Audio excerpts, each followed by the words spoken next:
Hi, my name's Derek and I'm a parent advisor at Contact.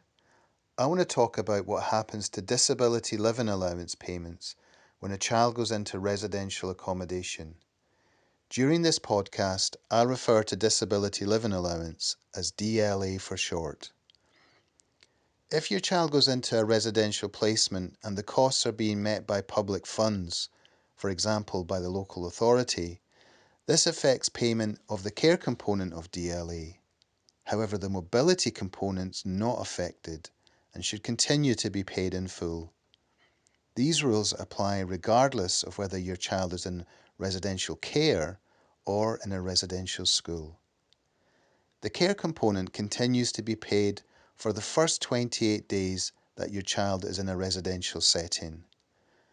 However, once they have spent 28 days in that placement, payments of the care component are then suspended for any subsequent days in care.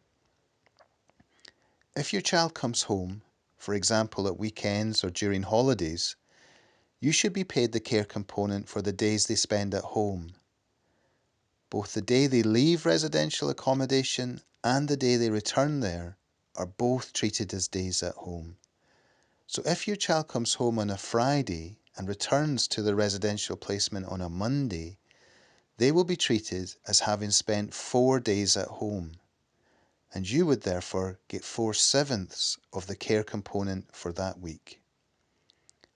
The DLA unit will ask you to complete diary sheets confirming the days that your child has spent in residential accommodation and the days spent at home, and they will pay you the DLA care component that you were owed in arrears once you have completed and returned these diary sheets.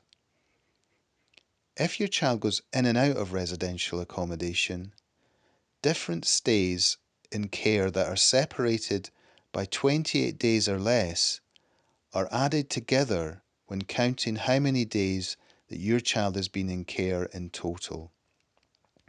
However, if your child comes home for at least 29 days, for example during the long summer holiday, the link between these separate stays in care is broken. This means that the next time that they return to residential accommodation after a long stay at home, the care component can once more be paid for the first 28 days in care. The rules that I've outlined here only apply to stays in residential accommodation. DLA is not affected where a child under 18 is in hospital.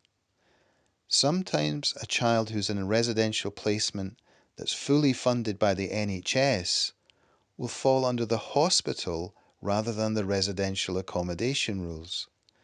This will depend partly on the funding of their placement, but also partly on the type of care that they receive. The rules are complex, and if you think these apply to you, please contact our free helpline on 0808 808 3555. You can find out more about how DLA is affected by a stay in residential accommodation, as well as how other benefits are affected, on our benefits webpage about changes in circumstances, which you can find at contact.org.uk. Thanks a lot for listening.